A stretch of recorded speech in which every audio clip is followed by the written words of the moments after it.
नमस्कार, स्वागत है आपका मुनाफे की मंडी में, जहां हम आपको कमोडिटी मार्केट की तमाम बड़ी खबरें और साथ ही आपके लिए इंट्राडे, पोजिशनल और लॉन्ग टर्म के लिए हम कॉल्स लेकर आते हैं। साथ ही हाजिर बाजार की खबरों के साथ देश भर के मंडियों में क्या कुछ चल रहा है ये भी हम लाने की कोशिश करते हैं। आज हमारे साथ 5 मेहमान होंगे। दीपेन शाह हैं STBank.com से, बिटूपन मजूमदार हैं bmazumdar.com से, अनुज गुप्ता हैं HDFC सिक्योरिटीज से, हेड हैं कमोडिटी और करेंसी के, और साथ ही आगे हमारे साथ 2 और मेहमान होंगे। डीडी कॉटन के MD अरुण शेख सरिया होंगे और साथ ही मधुर बियानी होंगे लक्ष्मी नारायण उद्योग से। उनसे हम चने को लेकर बातचीत करेंगे और अरुण शेख सरिया कॉटन पर अपनी राय रखेंगे। लेकिन चलिए सबसे पहले बात हम करते हैं गोल्ड और सिल्वर की, जहां पिछले हफ्ते फ्राइडे के सत्र में हमने देखा था अक्षय तृतीया के दिन अच्छी तेजी दिख रही थी, लेकिन आज फिर से मुनाफा वसूली दिख रही है। करीब करीब 500 रुपए की गिरावट दोनों ही काउंटर में दिख रही है। अनुज जी बताइए, गोल्ड और सिल्वर को लेकर क्या व्यू बन रहा है? अब यहां से किस तरह की चाल दिख रही है? क्या करना चाहिए? ट्रेडर्स को क्या करना चाहिए? इन्वेस्टर्स को क्या करना चाहिए?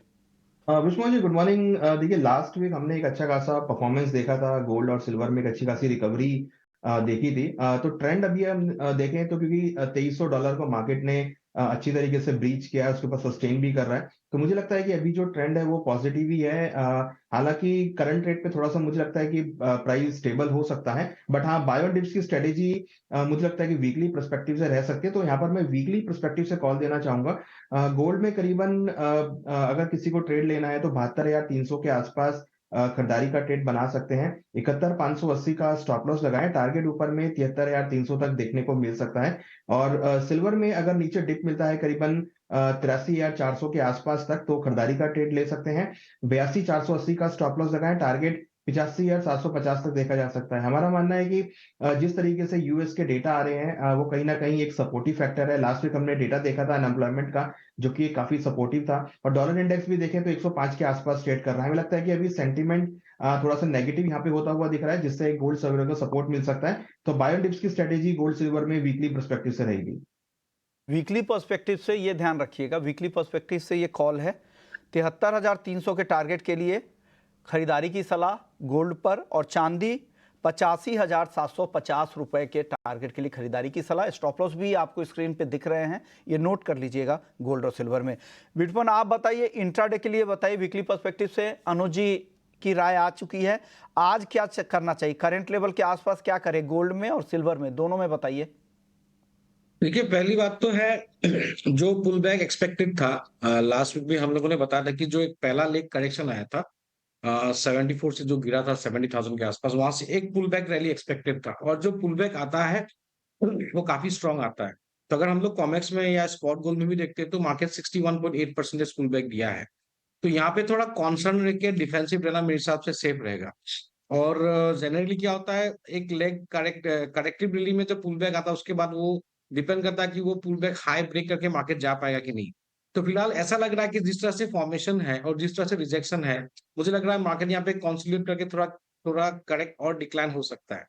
तो अभी जो स्पॉट गोल है 2353-54 के आसपास चल रहा है, और इसका 2375 का स्ट्रॉन्ग जोन है, वो अगर नहीं तोड़ पाता है तो ये इमीडिएटली ऊपर नहीं जाएगा। तो फिलहाल लग रहा है कि यहाँ से $20-25 का तो एक डिक्लाइन है। तो मैं मान के चल रहा, अगर इंट्राडे में देखना है तो स्टॉप लॉस ट्रिक लगा के, अगर स्टॉप लॉस बहुत जरूरी होगा इस लेवल पे, 72,900 के ऊपर स्टॉप लॉस लगाना है, और 72,500 के आसपास बेचना है, और 71,900 का टारगेट रहेगा गोल्ड का। और उधर मैं सिल्वर में देखता हूँ, देखिए सिल्वर में उतना वीकनेस नहीं है, सिल्वर में almost near to the top के आसपास बाजार चला गया था। लेकिन हाँ, ये भी बात सही है कि अगर गोल्ड गिरता तो सिल्वर में थोड़ा करेक्शन बन सकता है। तो सिल्वर में मान के चलिए थोड़ा करेक्शन में मेरे हिसाब से। और एक चीज है, 27.70 जो स्पॉट लेवल है, वहां पे एक्चुअली प्रिफरेबल बाइंग रेंज बनेगा, क्योंकि यहाँ पे inverted head and shoulder formation है, और वहां पे उस नेकलाइन के आसपास को बाइंग दिख रहा है। तो मैं अगर रेप्लिकेट करके एमसीएक्स के हिसाब से देखता हूँ तो 82,500 82,800 के आसपास एक बाइंग बनेगा। और मुझे लग रहा है ये जो टॉप है 86,000 वो ब्रेक करेगा गोइंग फॉरवर्ड। थोड़ा सा कॉन्ट्रा व्यू बन रहा है गोल्ड में, थोड़ा सा इंट्राडे में या एक दो दिन में सेलिंग दिख रहा है, और सिल्वर में बाइंग दिख रहा है। लेकिन और एक चीज याद रखिएगा, जो यूएस का सीपीआई डेटा है दैट विल बी क्रिटिकल, उसके बाद market will be taking a further cues. चलिए, आपकी राय ये है। अब दीपेन जी आप बता दीजिए, गोल्ड सिल्वर पर आपकी राय क्या बन रही है? देखिए नमस्ते, सबसे पहले तो शो पे बुलाने के लिए धन्यवाद। अगर हम गोल्ड की बात करेंगे तो हम कहीं न कहीं ये देख रहे हैं कि प्राइसेज़ ज़्यादा करके फ्लैटिश ही है और ऐसे हायर लेवल्स पे प्राइसेज़ का फ्लैटिश होना ये क्लियरली संकेत है कि कहीं न आपके ऑडियो में कुछ दिक्कत हो रही है दीपेन जी, वापस से मैं कोशिश करूंगा ऐड करने की। वापस से आपकी राय ली जाएगी। कच्चे तेल की ओर हम बढ़ जाते हैं। कच्चे तेल पर भी आज दबाव दिख रहा है, करीब आधे % के आसपास। 6,500 के आसपास एमसीएक्स क्रूड है, $82.5 के आसपास ब्रेंट क्रूड का भाव है।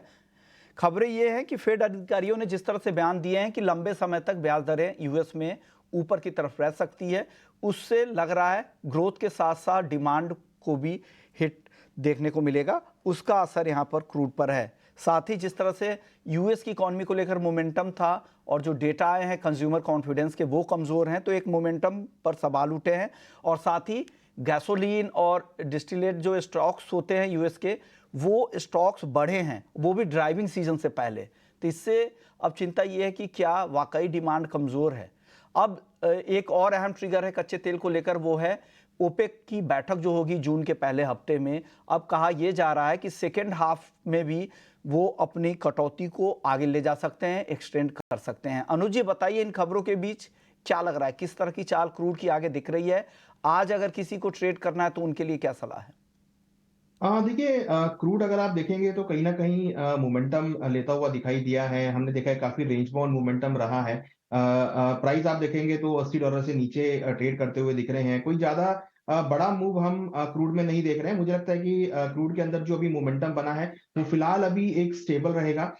यहाँ पर अगर मुझे ट्रेड लेना हो तो मुझे लगता है कि यहाँ पे कहीं न कहीं सेल ऑन राइज़ का मार्केट देखने को मिल सकता है। तो करीबन 6,680 के आसपास, 6,700 के आसपास बिकॉली का ट्रेड ले सकते हैं। 6,780 का स्टॉप लॉस लगाएँ। टारगेट करीबन 6,420 तक देखने को मिल सकता है। तो मोमेंटम अभी हम देखें तो एक रेंज बाउंड है, आपको रेंज में ट्रेड होता हुआ दिखाई देगा। बट हाँ, ये भी लग रहा है कि हायर लेवल पर जो प्राइस है वो सस्टेन नहीं कर पाएँगे। रेजिस्टेंस जो है वो आता हुआ दिखाई देगा। क्रूड की इन्वेंटरी यहाँ पर बढ़ती हुई दिखाई दी है।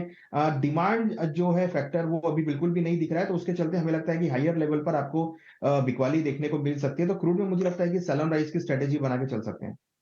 आप ये बिटूपन, आपको क्या लग रहा है? आपको भी लग रहा है कि बेचकर ही जाना चाहिए कच्चा तेल आज? देखिए, कच्चा तेल में व्यू ऐसा ही है कि थोड़ा जो अनुज ने बताया था कि रेंजिंग ऐसा है और एग्जैक्टली क्रूड ऑयल में जो फॉर्मेशन है, इसे pure head and shoulder reversal वाला फॉर्मेशन हुआ है। तो वो डिक्लाइन होने के बाद अभी मार्केट थोड़ा कंसोलिडेट ही कर रहा है और पुल बैक भी लास्ट वीक जिस तरह से पुल बैक आया था 6700 के ऊपर गया ही नहीं मार्केट। और लास्ट वीक हम लोगों ने बाइंग भी पिकअप किया था सेलिंग के बीच में ही 6430 के आसपास, तो वहां से एक बार पुल बैक आ गया था बाजार में। तो फिलहाल लग रहा है कि ये शायद जो लो बनाया था वो शायद थोड़ा कंसोलिडेट करके वो टूट भी सकता है। तो यहाँ पे मेरे हिसाब से 120 के ऊपर उसके आसपास स्टॉप लॉस लाके कोई पुल बैक आता है 6600 या 6610 इस तरह का कोई पुल बैक आता है, क्योंकि मंडे है तो पुल बैक बन सकता है। तो वहां पुल बैक पे हमको बेचना है और मुझे लग रहा है 6400 इज अचीवेबल टारगेट। तो मार्केट ऊपर में पुल बैक पे सेल कीजिएगा, मार्केट पे नहीं। थोड़ा पुल बैक आने से 6400 का टारगेट लेके आप बेच सकते हैं। मतलब आपको लग रहा है कि यहाँ से थोड़ी और तेजी आने के बाद आप यहाँ पर ये करें, पुल बैक पे यहाँ पे सेल करने की सलाह है। आप बताइए दीपेन जी, आपकी राय क्रूड पर क्या है? पहले शो पे बुलाने के लिए आपका धन्यवाद। हम क्लियर ये देख रहे हैं कि 6,850 के ऊपर जब तक क्लोज नहीं मिलता है क्रूड एमसीएक्स में, तब तक आप सेल ऑन राइज की रणनीति अपना सकते हैं। रिवॉर्ड रेशियो के लिए नीचे में है। ऑब्वियसली ये बात हो जाती है कि 6,600 6,625 के आसपास अगर आपको प्राइसेस मिलते हैं तो वहाँ पे आप बेचने की कोशिश करें, तो आपको बेटर रिस्क रिवॉर्ड रेशियो मिलता है in terms of target and the risk that you take. इसके साथ-साथ crude oil mini options, crude oil mini भी है और उसके ऑप्शंस भी आपको क्रूड ऑप्शंस भी अवेलेबल है, तो वो भी इंस्ट्रूमेंट आप यूज़ करते हैं। लेकिन ट्रेंड हमारा मंदी का ही होगा और जितना 6,800 के नज़दीक आपको सेल करने मिले उतना बेटर होगा। ओके। और गोल्ड सिल्वर पर आप अपनी राय बता रहे थे, हालांकि कुछ टेक्निकल ग्लिचेस थे, दर्शकों तक आपकी राय पहुंच नहीं पाई। अब दोबारा बता दीजिए दीपेन जी। जी, मैं इमीडिएटली बता देता हूँ। देखिए, गोल्ड में हमने देखा था कि प्राइसेज़ काफ़ी समय से स्टैग्नेंट है, काफ़ी समय मतलब 2 हफ्ते से। ये क्लियरली इंडिकेशन दे रहा है कि थोड़ी और प्रॉफिट बुकिंग आ सकती है। तो हमारा मानना है कि 68,000 से 70,000 के बीच में अगर गोल्ड के प्राइसेज़ आते हैं, तो वहाँ पे आप खरीदारी करने की कोशिश करें। यहाँ से 3 से 4% की गिरावट और भी आ सकती है और चांदी में भी हमने देखा है कि 80,000 से 85,000 के लेवल्स इमीडिएटली आ चुके हैं। यही फिर से हमें दिख रहा है कि 82,000 80,000 के आसपास फिर से प्राइसेस आ सकते हैं। तो 3 से 4% का करेक्शन आप मान के चलिए और उसी के बाद खरीदारी करने की कोशिश करें। ट्रेडिंग अपॉर्चुनिटी आते-जाते रहेगी, तो वो तो आप शो देखते रहिए, उस समय हम बता पाएँगे कि ट्रेडिंग के लिए अपॉर्चुनिटी कभी है। आज थोड़ा प्रॉफिट बुकिंग एक्सपेक्ट करें तो बाइंग की अपॉर्चुनिटी कम लगे। ओके, चलिए अब बात करते हैं बेस मेटल्स की। यहाँ पर बेहद ही सीमित दायरे में कारोबार हो रहा है। कॉपर 871 रुपये 50 पैसे पे 0.25% की तेजी। एल्युमिनियम बिल्कुल सपाट 231 रुपये के करीब में है और लेड है 194 और जिंक है 260। इन दोनों काउंटर पे हल्की कमजोरी दिख रही है। अनुज जी, क्या लग रहा है बेस मेटल्स की चाल दिन के दौरान किस तरह की रहेगी? कोई प्रेफर्ड बेट जहां पर लग रहा है आपको खरीदारी या बिकवाली करनी चाहिए आज ट्रेडर्स को? मेटल में हमने देखा कि एक बड़ा मूव हम देख रहे हैं, यहाँ पर एक रेंज बाउंड सा मूवमेंट हो गया है। अगर हम कॉपर की बात करें तो 850 और 880 के 900 बीच को भाई मूव ऐसे करता 870 के बीच मूव करता हुआ दिख रहा है। हमें लगता है कहीं ना कहीं जो रेंज बाउंड मोमेंटम है ये एक फैक्टर है। हालांकि अगर आप एक लॉन्ग टर्म ट्रेंड देखेंगे तो हमने सभी बेस मेटल में एक पॉजिटिव मोमेंटम देखा था। हमें लगता है कि अभी भी जो मोमेंटम है वो पॉजिटिव है। तो यहाँ पर मैं बाय ऑन डिप्स की स्ट्रेटेजी देना चाहूंगा। मुझे लगता है कि कॉपर में करीबन 857 860 के आसपास खरीदारी का ट्रेड बना सकते हैं। थोड़ा डिप आता है तो खरीदारी का ट्रेड लें। 843 का स्टॉप लॉस लगाएं। टारगेट ऊपर करीबन 887 तक देखने को मिल सकता है। तो मुझे लगता है कि कॉपर में अभी भी मोमेंटम है और जिस तरीके से हम एक डिमांड देख रहे हैं बेस मेटल की, वो यहाँ पर पॉजिटिव होता हुआ दिख रहा है। चाइना की तरफ से भी हम पॉजिटिव स्टेप्स आते हुए देख रहे हैं। मुझे लगता है कि उससे काफी हद तक बेस मेटल को सपोर्ट मिलेगा, जिसमें कॉपर को अच्छा सपोर्ट आ सकता है। तो कॉपर में थोड़ा वेट एंड वॉच करें। प्राइस अगर डिप लेते हैं तो खरीदारी का ट्रेड लेके चल सकते हैं। बताइए बिटूपन, आपको क्या पसंद है मेटल्स में? देखिए, मेटल में तो मुझे पसंद है कॉपर, लेकिन कॉपर अभी फिलहाल मुझे डिप्स में बाइंग दिखता है। मैं एक शॉर्ट टर्म व्यू में बोलना चाहूंगा। और इंट्राडे में मुझे लग रहा है कि थोड़ा बाकी रेंज बाउंड रह सकता है। देखिए, कॉपर में मुझे लग रहा है कि गोइंग फॉर कॉपर में बड़ा एक रैली अभी आने वाला हो सकता है। मुझे लग रहा है कॉपर में लास्ट वीक बता था कि 1100 1200 के टारगेट जो भी है कॉपर में इजीली अचीवेबल है, क्योंकि पहला जो चीज है, जब भी इंडस्ट्रियल जो भी पीएमआई जो डेटा आ रहा है, मैन्युफैक्चरिंग पीएमआई यूएस में भी ग्रो कर रहा है, चाइना इज ऑल्सो रिकवरिंग, और यूरोप में भी गोइंग फॉरवर्ड जो रेट कट के बाद प्रोबेबली ईसवी में भी द फर्स्ट बैंक जहां पे रेट कट हो सकता है यूरोप में। तो वहां भी मैन्युफैक्चरिंग अगर रिकवरी तीनों जगह पे कॉन्टिन्यूसली होता है और साथों साथ ईवी का डिमांड भी काफी स्ट्रॉन्ग आया हुआ है, तो एक्सपोनेंशियल राइज कॉपर में गोइंग फॉर पॉसिबल है। अभी आज 13 तारीख है और मुझे लग रहा है नेक्स्ट एक साल के अंदर कॉपर 1400 टू 1500 पहुंच जाना भी कोई बड़ा बात नहीं होगा। तो कोई भी डिप्स आना है तो लॉन्ग टर्म पर्सपेक्टिव में कॉपर को बाय करना है। अगर मैं इंट्राडे में देखता हूं, अगर मुझे इंट्राडे में ट्रेड करना है विद स्टॉप लॉस, तो मैं एक एक्सपेक्ट कर रहा हूँ कि जिंक में थोड़ा कंसोलिडेट होगा।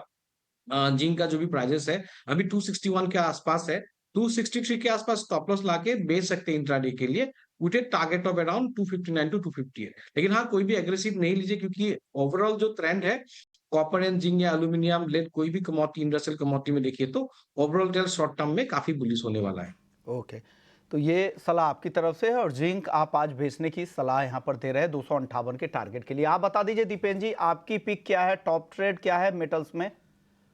देखिए, 2 बातें हैं। एक तो कॉपर का अगर प्राइस आप देखेंगे तो डिस्पाइट द फैक्ट कि वो लीडर ऑफ द पैक है, उसमें हम सलाह काफ़ी कम ये देते हैं। उसका मुख्य कारण है कि उसमें मिनी कॉन्ट्रैक्ट्स अवेलेबल नहीं है। और जो प्राइस रेंज चल रही है, इससे क्या होता है कि ऑल टाइम हाई के आसपास अगर आप एमसीएक्स में मेगा कॉन्ट्रैक्ट की बात करेंगे, वो 15-16 लाख रुपए का कॉन्ट्रैक्ट हो जाता है और इससे आपका रिस्क काफ़ी हाई हो जाता है और रिटेल निवेशकों के लिए काफ़ी ज़्यादा पार्टिसिपेशन डिस्करेजमेंट हो जाती है। तो इसीलिए हम सलाह यही रखते हैं, कोशिश यही करते हैं कि मिनी कॉन्ट्रैक्ट्स पे सलाह दे पाएँ, ताकि ज़्यादा से ज़्यादा पार्टीशन मिले और ज़्यादा से ज़्यादा दर्शकों को लाभ मिले ये शो देखने के बाद। तो अभी हम देख रहे हैं कि एल्यूमीनियम में हमने काफ़ी अच्छा कंसोलिडेशन और प्राइस रेंज देखा था। उसके बाद जो प्रॉफिट बुकिंग हम एक्सपेक्ट कर रहे थे 228 से 232 के बीच में, वो भी आ चुका है मार्केट में। अभी लगभग 231 के आसपास प्राइसेस चल रहे हैं। तो अगर तो 231, 228 के बीच में कहीं पे भी प्राइसेस मिलते हैं, आप एल्यूमीनियम मिनी को थोड़ा मीडियम टर्म आउटलुक से बाई करके चलें। हमारा मानना है कि 222 के ऊपर जब तक एल्यूमीनियम टिका रहेगा, तब तक फिर से 242, 248 और उसके बाद आगे के टारगेट्स भी आपको देखने मिल सकते हैं। और मिनी कॉन्ट्रैक्ट की वजह से आपका रिस्क भी काफी लिमिटेड हो जाता है। आप प्लान अपना रिस्क को कर सकते हैं। तो इसीलिए हमारी टॉपिक एल्यूमीनियम मिनी रहे। ओके, तो एल्युमिनियम मिनी आपकी टॉपिक है। इस खबर को लेकर और खबर पर राय देने के लिए हमारे साथ मधुर बियानी हैं, लक्ष्मी नारायण उद्योग के एमडी हैं। शुक्रिया मधुर जी। खबर ये है कि चने का जो मंडी का भाव है वो 6400 से 6500 के आसपास चला गया है, जबकि एमएसपी 5440 रुपये, 1000 रुपये से ज़्यादा की तेज़ी मार्केट भाव है एमएसपी के ऊपर, और इससे सरकार अब मार्केट भाव पर खरीदने को तैयार है, क्योंकि नाफेड को करेंट एमएसपी पे खरीदने में दिक्कत हो रही है। इस वजह से बाजार भाव भी देने को तैयार है। क्या आप संकेत ये मिल रहे हैं कि चने का स्टॉक वाकई कम है, क्योंकि जिस तरह से पीले मटर का इंपोर्ट खोला गया, अब चने की खरीदारी मार्केट भाव पर हो रही है। मधुर जी, आप बताइए क्या हो रहा है चने में ग्राउंड पर? सर, ये एक अवेबिलिटी का एक थोड़ा सा इशू है। जो ईयर ऑन ईयर जो चने की अवेबिलिटी हमने देखे है, वो थोड़ा बाजार में, मंडियों में फार्मर कम ला रहा है। मे भी ये हो सकता है कि ये इलेक्शन पीरियड के वजह से कम ला रहा हो। बाकी गवर्नमेंट ने भी जिस तरह से गवर्नमेंट एक्शन ले रही है और प्रोएक्टिव स्टेप्स ले रही है, उससे ये कंफर्म हो रहा है, बाजार को एक नीचे में सपोर्ट कंफर्म हो रहा है कि चने की ईयर ऑन ईयर प्रोडक्शन कम है। सेकेंडली, इसकी बफर स्टॉक नाफेड के पास में ईयर ऑन ईयर कम है। तो सरकार को एक अवेबिलिटी इंश्योर करना है over the period of time. तो सरकार इसके लिए स्टेप्स ले रही है, और ये स्वाभाविक है कि जो चीज का ईयर ऑन ईयर प्रोडक्शन कम हुआ है, उसके प्राइसेस ऊपर है। कई चना पिछले 5-7 सालों में एमएसपी के ऊपर ट्रेड नहीं कर रहा था, वो इस साल एमएसपी के ऊपर ट्रेड कर रहा है, करीब 10 से 15%, जो कि बहुत नेचुरल फिनोमिना है और एक बहुत अच्छा संकेत है। इससे फार्मर को एक अच्छा सपोर्ट मिल रहा है, चने के अच्छे प्राइसेस मिल रहे हैं। सरकार तो जिस तरह से फैसले ले रही है, उससे तो पता चल रहा है कि सप्लाई कम है। आपके मार्केट इनसाइट्स क्या कहते हैं? आपको भी लग रहा है कि चने की सप्लाई कम है इस बार? ये हाँ, डेफिनेटली ये कम है। गवर्नमेंट ने खुद ही स्वीकार लिया है इनडायरेक्टली। जहां इंपोर्ट रिस्ट्रिक्टेड था, लीस्ट डेवलप कंट्रीज से इंपोर्ट जीरो ड्यूटी पे इंपोर्ट होता था, वो इंपोर्ट ओपन जनरल लाइसेंस के अंडर और निल इंपोर्ट ड्यूटी में गवर्नमेंट ने अलाउ किया है। इसका मतलब ही देश में चने की कमी है और ओवरऑल पल्सेस की कमी है। गवर्नमेंट इंश्योर करना चाहती है फेस्टिव सीजन में, पीक डिमांड पीरियड में कंज्यूमर उपभोक्ताओं को रीजनेबल प्राइस पे दाल मिले, जिसके लिए भारत सरकार, भारत दाल की एक बफर स्टॉक, भारत दाल का काफी बड़ा चंक उसको भारत दाल के लिए अलोकेट हुआ है। तो डेफिनेटली ये तो ईयर ऑन ईयर प्रोडक्शन कम है और अवेबिलिटी कम है। और खास बात इस साल अब ये है कि बफर स्टॉक जो नाफेड के पास है, उसमें एक बहुत बड़ी गिरावट हमने देखने जी मिली जी है। जी मधुर जी, अब अगला सवाल मेरा होगा भाव को लेकर। आप किस तरह के भाव चल रहे हैं, और आगे भाव में क्या और तेजी आपको दिख रही है क्या चने में, और कितनी तेजी है? छोटा जवाब दीजिएगा। ये 10% की तेजी लगती है। बॉटम डाउन साइड बहुत, चना बॉटम आउट हो गया है, डाउन साइड बहुत लिमिटेड है। दिल्ली इन टर्म्स, दिल्ली का देखें, क्योंकि दिल्ली बेंचमार्क है, तो 6400 रुपए एक बॉटम लगता है, और ऊपर में ये 7000 के आसपास जाते हुए दिखता है। टाइम फ्रेम मधुर जी, 7000 का भाव कब तक दिख सकता है? ये कहा नहीं जा सकता है, लेकिन अभी टाइम भी 2 महीना 3 महीना ये रेंज बाउंड रहेगा। पीक पीरियड में ये 7000 के आसपास जा सकता है जुलाई ऑनवर्ड्स। बाकी अभी रेंज बाउंड रहना चाहिए। ये 64 से 67 के बीच में दिल्ली चना चलना चाहिए। ओके, यानी 7000 तक भाव जा सकते हैं जुलाई तक, ऐसा ही उम्मीद की जा रही है। शुक्रिया मधुर जी, आपने वक्त निकाला हमारे लिए और चने पर अपनी राय रखी कि ग्राउंड पर क्या कुछ चल रहा है। चलिए अब बात करते हैं कॉटन की। कॉटन के दाम को लेकर किस तरह के अनुमान लग रहे हैं, ग्राउंड पर क्या कुछ चल रहा है? अब कहा जा रहा है कि क्लोजिंग स्टॉक रिकॉर्ड निचले स्तरों पर है, नए मिलों से भी मांग बढ़ रही है, लेकिन ग्राउंड पर क्या हो रहा है? अरुण शेख सरिया जिसे समझते हैं, एमडी हैं डीडी कॉटन के। अरुण जी, क्या हो रहा है? क्या वाकई स्टॉक को लेकर कुछ चिंता है क्या कॉटन की? और दूसरा ये भी बताइएगा कि कॉटन उत्पादन के आंकड़ों को लेकर इतना कंफ्यूजन क्यों है? अलग अलग एसोसिएशन अलग अलग आंकड़े दे रहे हैं लगातार। नमस्कार जी। नमस्कार सर। जहाँ तक कॉटन का सवाल है, देखिए लास्ट 1-1.5 साल से मेरा एक ही मानना है कि अगर डिमांड कोई भी कमोडिटी में नहीं है तो वो बाजार चलना नहीं है, बड़े क्रॉप कमती हो या ज्यादा हो। ओके, ऐसा क्यों लग रहा है सर आपको कि बाजार नहीं चलना है? डिमांड होना चाहिए ना जी। आज अगर देखिए, अगर क्रॉप जो हिसाब से अभी प्रोजेक्शन आया, सीआई के भी नंबर्स आए हैं, हाँ। तो वो अगर वो हिसाब से अगर अपन कैलकुलेट करेंगे तो जो प्राइजेस आज के जो है उसमें से काफी बढ़ोतरी हो सकती है। ओके, बट मार्केट का मानना है कि डिमांड अभी नहीं है। अगर आज मेरे को 10,000 गार्ड बेचनी है तो मेरी गार्ड दिखेगी नहीं, और आज अगर मेरे को 5,000 गार्ड लेनी है तो मेरे को मिलेगी नहीं। दोनों बात है। लेकिन सर जो कहा जा रहा है कि क्रिटिकल जंक्चर है, रिकॉर्ड लो स्टॉक है और साथ ही कहा जा रहा है जो नई मिलें हैं उनकी तरफ से डिमांड है और एनुअल बेसिस पे ये डिमांड बढ़ भी सकती है, आगे भी बढ़ने की संभावना है कि 12 से 15 लाख सालाना मांग बढ़ने का अनुमान है। ये जो रिपोर्ट है क्या इसको आप सही मानते हैं? देखिए, एक बात तो पक्की है जी कि हिंदुस्तान के अंदर विद इन 1 ईयर और मैक्सिमम 2 इयर्स 2025 के अंदर तो पक्की बात है, Hindustan will be a net exporter importer of cotton, not an exporter. Okay. Hindustan के अंदर जो प्रोडक्शन कंजम्पशन जो बढ़ रहा है रुई का, it is much faster than the production और दी उत्पादन जो बढ़ने की जो संभावना है वो बहुत कमती है as compared to the consumption. तो you will have to import cotton, import के सिवाय अपने पास कोई चारा नहीं रहेगा। और गवर्नमेंट का जो अभी जो इंपोर्ट ड्यूटी का जो मसला चालू है, अभी भी 11% ड्यूटी है। अगर आज की तारीख में हिंदुस्तान की रुई सबसे महंगी रुई है आज की तारीख में, वो चेंज हो सकता है, वो 1 महीने में भी चेंज हो सकता है, उसमें कोई बड़ी बात लेकिन सर एक्सपोर्ट के नंबर तो अच्छे आ रहे हैं। सर अभी एक्सपोर्ट के नंबर जो हो गए उसके तो अच्छे ही होएंगे ना जी, पर अभी आगे जाके तो एक्सपोर्ट होने की संभावना बिल्कुल भी नहीं है ये भाव में। ओके, इस भाव पे नहीं दिख रहा। आपको लग रहा है कि कॉम्पिटिटिव नहीं है इंटरनेशनल मार्केट? क्या लग रहा है सर, जिनके पास माल है कॉटन का उनको क्या सलाह देंगे? क्या दाम आगे और बढ़ने वाले हैं? देखिए, ऐसा है कि स्पेकुलेशन का काम करना है तो वो तो कोई आपको उनको सलाह देने के बाद भी वो माल बेचेंगे नहीं, बट प्रॉपर बिजनेस सेंस में तो यही काम है कि भाई अपने को माल बेचते जाइए, लेते जाइए। तो कोई माल पकड़ के आप बैठोगे तो आपका जो खर्चा लग रहा है वो रिकवर होना संभावना नहीं है। आपने वक्त निकाला और आपके पास जो इंसाइट्स थे और आप जो सेंस कर रहे हैं, जो रीड कर रहे हैं मार्केट के मौजूदा ट्रेंड को लेकर, आपने अपनी राय रख ली। चलिए अब जीरे की बात कर लेते हैं। अनुज जी, बहुत छोटा जवाब आपको देना होगा, वक्त कम है। 28,000 के ऊपर जीरा मई वायदा और जून वायदा 27,000 के ऊपर आ गया है, क्या करना चाहिए? कहीं डिमांड फैक्टर की वजह से हमने यहाँ पे खरीदारी आते हुए देखी है, फिजिकल मार्केट में डिमांड का असर रहा है और हमने देखा है कि उसकी वजह से लोअर लेवल बाइंग यहाँ पर आई है, जिसकी वजह से बाउंस बैक हुआ है। हमने लास्ट टाइम भी कहा था कि जो प्राइस है वो 20 से लेकर 30,000 के बीच की रेंज रह सकती है, तो उसी लेवल पे प्राइस आते हुए दिख रहे हैं और जिस तरीके का मोमेंटम आ रहा है हमें लगता है कि डिमांड का फैक्टर प्राइस को और ऊपर की तरफ लेके आ सकता है। कितनी जा रही है नीचे की तरफ? 2.5% नीचे है। दीपेन जी, क्या करना चाहिए? 18,200 पे आ गया है जून का वायदा। थोड़ा इंतजार करना चाहिए। हमने कहा था कि वोलेटिलिटी हल्दी के प्राइसेस में रहेगी, इन प्राइसेस पे, और ये अभी नए हाई बनाने के लिए थोड़ा ये वोलेटिलिटी और कंसोलिडेशन है, ये काफी जरूरी था बिकॉज प्राइसेस बहुत जल्दी से बढ़ गए थे। ये कंसोलिडेशन होने दे और इसके बाद जब भी ब्रेकआउट आएगा तो आपको 22 से 23,000 के आसपास के नए ऑल टाइम हाई देखने मिल सकते हैं। ग्वारसीर ग्वारगम की बात करते हैं। अनुज जी, छोटा जवाब दीजिएगा, आखिरी सवाल होगा। तेजी आज दिख रही है, क्या तेजी बढ़ेगी, यहां से एक्सटेंड होगी या बेचे ऊपर में?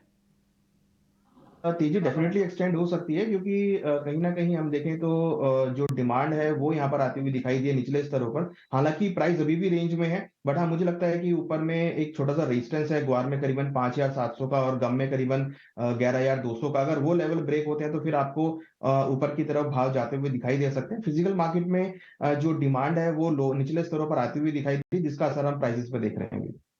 शुक्रिया अनुज जी आपका, दीपेन जी आपका, बिटूपन आपका, आप लोगों ने वक्त निकाला और अपनी राय दर्शकों तक पहुंचा दी। तो मुनाफे की मंडी में इतना